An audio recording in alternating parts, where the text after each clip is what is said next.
Pertanyaannya, apa hubungan Isra Mi'raj dengan cinta Khadijah? Isra Mi'raj itu salah satu di antara tujuannya, dia itu hiburan buat Rasulullah SAW ketika Rasulullah ditinggalkan Khadijah radhiyallahu anha. Jadi tahun ketika terjadi Isra Mi'raj dikenal oleh ulama dengan istilah tahun kesedihan. Kenapa disebut tahun kesedihan? Karena pada tahun itu Rasulullah SAW mengalami banyak ujian-ujian yang berat. Salah satu ujiannya, pertama beliau ditinggalkan oleh paman tercinta beliau, Abu Thalib. Udah gitu ditinggalkan lagi oleh istrinya yang selama ini banyak sekali berkorban dan mensupport dakwah Nabi, yaitu Khadijah radhiyallahu anha. Dan ini bikin Nabi itu patah hati banget. Kenapa? Khadijah meninggalkan Nabi sedangkan pekerjaan dakwah belum selesai. Dakwah di Mekah itu lagi sulit-sulitnya, tetapi Allah membawa pulang Khadijah kepada Allah Subhanahu wa taala, sehingga Nabi merasa benar-benar tahun itu tahun kehilangan.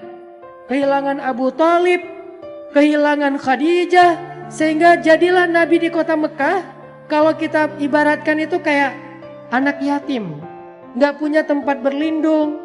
Biasanya Nabi itu kalau beliau dicela, dibully sama netizen gitu kan. Ini analogi sosial media.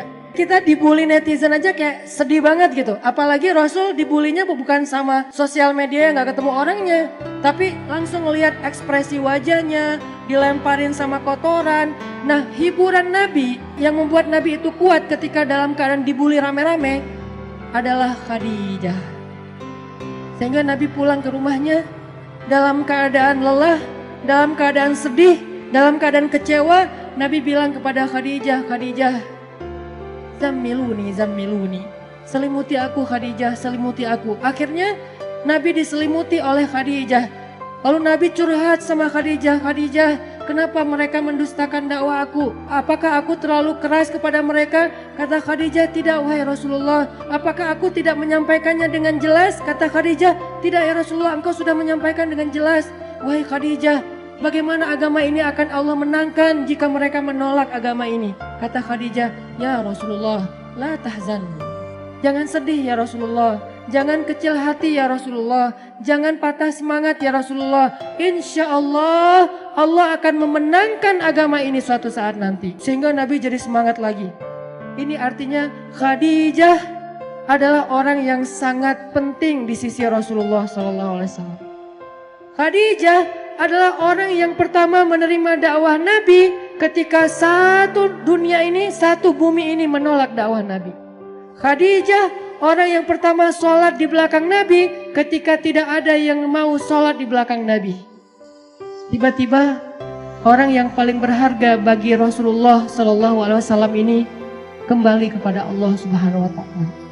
Sehingga Nabi merasa kehilangan, seolah-olah dunia ini gak punya siapa-siapa lagi. Sedih luar biasa. Abu Thalib pergi, Khadijah pergi. Di tahun yang sama, orang-orang kafir Quraisy merencanakan untuk membunuh Rasulullah SAW. Sehingga Rasul harus lari ke Taif.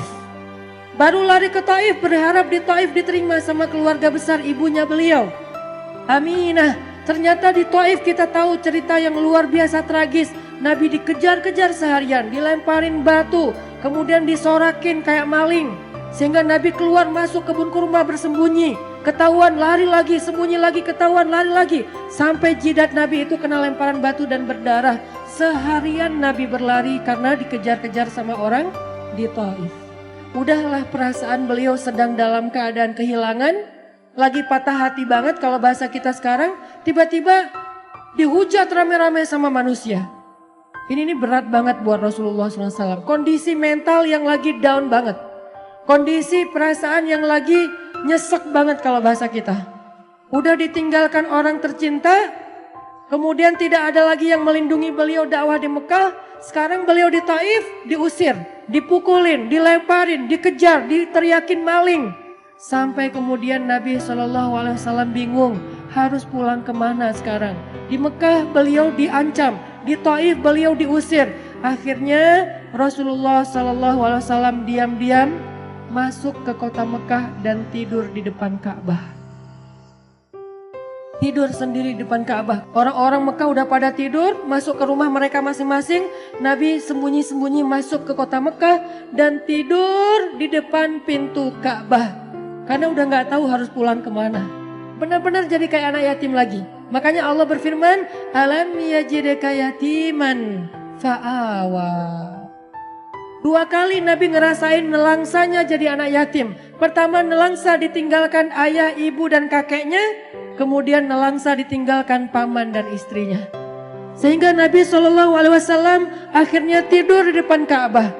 Sebetulnya bukan tidur, beliau sholat di depan Ka'bah. Minta pertolongan kepada Allah, ya Allah saya harus kayak gimana. Saya udah gak punya siapa-siapa. Khadijah yang paling saya cintai. Khadijah yang menjadi nyawa saya banget. Saya gak bisa hidup tanpa dia, sekarang udah pergi.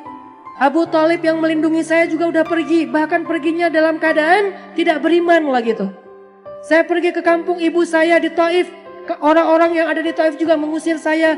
Kemana saya harus pergi ya Allah? Sujud Nabi panjang di Ka'bah. Sampai setelah selesai sholat, Nabi lelah seharian karena pelipis beliau juga berdarah. Akhirnya Nabi tertidur di depan Ka'bah meringkuk. Datanglah Jibril alaihissalam. Kemudian malaikat Jibril memanggil Rasulullah SAW sembari duduk di sebelah beliau dengan panggilan kasih sayang. Dengan panggilan yang kasihan. Ya Rasulullah. Nabi masih tidur. Ya Rasulullah. Nabi masih tidur. Ya Rasulullah. Akhirnya Nabi bangun. Jibril. Kata Jibril. Ya Rasulullah. Allah mengundang Rasulullah untuk melakukan perjalanan ke langit. Ketika Nabi dalam keadaan down, ketika Nabi dalam keadaan drop, ketika Nabi dalam keadaan nelangsa, dalam keadaan lemah, maka Allah Subhanahu wa taala memanggil Nabi ke langit. Ya Rasulullah, Allah memanggil Nabi untuk bertemu. Allah memanggil Nabi untuk naik ke langit.